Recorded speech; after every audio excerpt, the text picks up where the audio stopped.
7-league boots won't hide.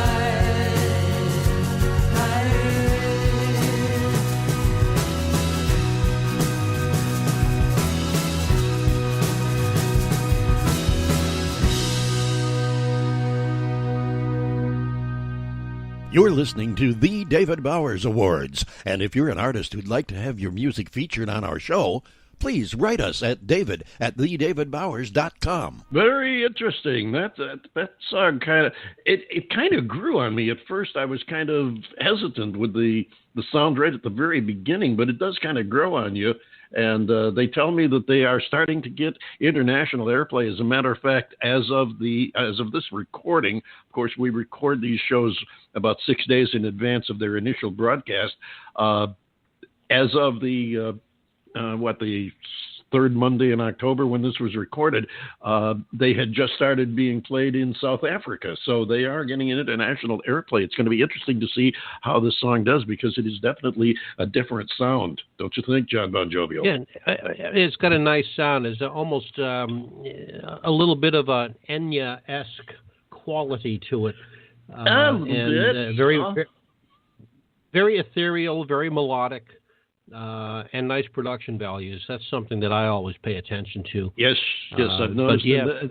I can see why they're getting the airplays. It's almost hypnotic. You listen to it, and you're hesitant at first, and then you start growing into it, and the sound starts getting into your head, and that's probably how they're doing it. They're audio hypnotizing the listeners around the world.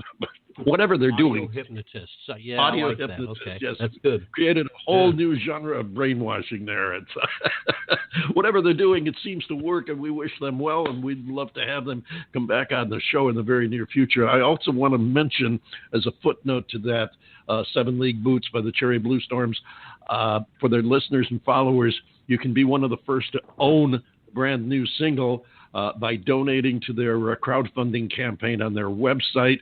Minimum of $1, anything from $1 up. It doesn't have to be a huge sum of money, and you'll get to get in on the making of the album. You'll get newsletters from them and all kinds of fun stuff that they've got going there, so you can check them out, as you can our friend Jerry Hull as well, by going to their websites, Jerry Hull and also the Cherry Blue Storms. And of course, our next guest also have ways of being contacted online, and we're going to be talking to them about that and so much more in just a couple of moments after we listen to one of their tunes. And as I said, they are from a slightly different part of England, where Jerry was from the East Coast, east of Leeds. That sounds like a song title in itself, doesn't it? East of Leeds. It's got a East of Leeds. Yes, it does. Yeah. I may have to work on that.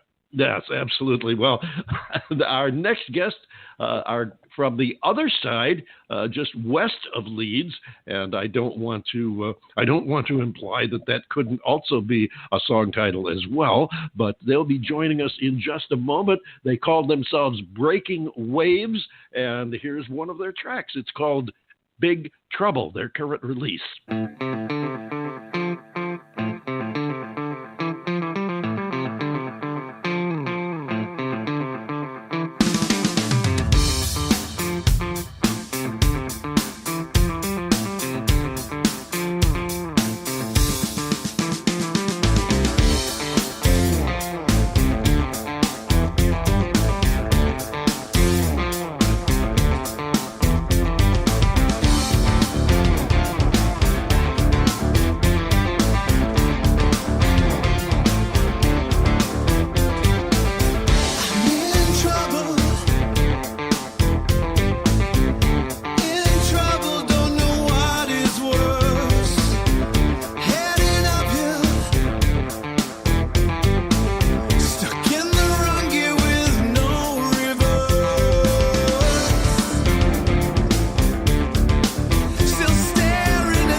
There you have it. That's called Big Trouble. The band calls themselves Breaking Waves. Now, if you're looking them up online, be careful because there was a movie and a book with the same name, and you want to be sure and get the band from Preston, Lancashire, UK, on the banks of the Ribble. And here from there, live from merry old England, is Phil Ireland. Welcome aboard, Phil.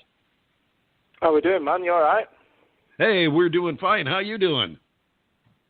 I'm pretty cool. Just having a few beers. It's getting quite late in Preston. Yes, Preston, it England is. Now. Yeah, you're approaching the bewitching hour over there, and we thank you for taking the time to stay up a little late and have a beer with us and share some of the story of Breaking Waves. Yeah, of course. Yeah. Thank you for checking us out and inviting us on the show. Well, it's our pleasure, and I love the sounds you guys are making. Tell us a little bit about the band. Now, it's you and your partner. There's one other associate in the band, right? Yeah, we're a duo, which a lot of people find hard to believe because of the sound that we get, on the record and how we get it live. But yeah, there's only two of us. There's me and the drummer. The drummer's called Pete Hicks. And, he's been in the band now only about a year. So we're quite a new band, really, as far as bands go. Well, you've definitely developed a good sound in that short period of time. How did you guys come together? Well, I originally did an album with another drummer. And you can actually download that still. It's online. But that was a bit of a different direction that we were taking. So when me and Pete got together, we thought, let's do something a little bit more rocky. Let's do something a little bit more funky and see if we can take it a little bit more seriously. Because before we were just sort of having fun. So sure. We basically put these tracks together and just hit the studio with them. And that's it, really. The rest is history. We're just going out there now, playing gigs and enjoying it, obviously. But obviously trying to get our music out there to as many people as possible now, really. Well, I can understand that. John Bon Jovi, you look like you have you have something on the tip of your tongue.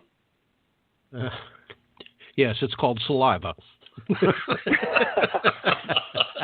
Pour me another brew. Phil, thanks for being with us. Now, I am sort of the pseudo engineering one here of the group, and I always listen to songs not only for their lyrical content or musical content, but I'm always listening from a production point of view as well. And you've got a very bright sound, a lot of sibilance, if you will, to this. And I just want to know what your thought process was when you and Pete sat down and put this together, how you overdubbed it, and what was it that made you think to yourself, we want this to be a bright, bold, and brash sound rather than maybe a little bit more laid back? I don't mean in a tempo version, but this has more of a digital feel to it than an analog feel. If I'm making any sense to you. Yeah, of course. Yeah, well, we wanted it still to have like that modern sort of feel to it. A lot of modern records are quite boomy, aren't they, and quite bright. They're mastered very loud, a lot of modern records. We didn't want it to be as heavy as the previous record, but we certainly wanted to get that like funk sort of element in there as well. The sort of big drum sound, that they used to have in the 70s and stuff like that. Okay, and as far as it's just the two of you, but obviously you've got a sound going here, where it sounds like there's four or five of your mates in the band. How did you accomplish that? I mean, obviously you're playing more than one instrument. At least it seems like to me. So I just want to know. We are. Yes. Yeah, what's going on is I have a splitter on the stage, so there's a bass amp and there's a guitar amp on one side, and what's happening is that there's one side playing the bass side of the instrument, and there's another side that's doing the guitar. Now, in that particular track, there's an effect going on. You can probably hear it all the way through. There's like a chicka chicka chicka sort of effect, and what's happening is you're hearing the root note of the bass guitar, and then there's a note that's sort of oscillating off the guitar side, and it just makes it sound really wide. It's a special pedal that I use to achieve that sound. But you see, we're big fans, me and Pete. Unfortunately, he couldn't be here tonight to obviously do this interview, but we're very big fans of like a lot of funk music, you know, especially like, well, stuff like, we love Prince and stuff as well. We're into like a lot of the more old school type stuff. But we also have a lot of modern rock influences as well. So we wanted to sort of like see if we could achieve that type of sound really just with two people, you know, like a funk band, a 4-piece. I'm glad you said 5-piece, and I think that sounds great, but we're only trying to achieve the sound really of a 3-piece band humbly. But if people think it sounds like a 4 or 5-piece band, then I guess we've achieved it, you know. Yeah, I would say. I would say you did a pretty good job. Rhythmically, I'm listening to it, and in addition to everything else, I'm trying to, you know, because you mentioned the chicka chicka chick, and I'm trying to think, you know, I know I've heard that before, or at least that type of rhythmic setup, and now correct me if I'm wrong. Are you being influenced at all by, say, a group like Smashing Pumpkins when it comes to that?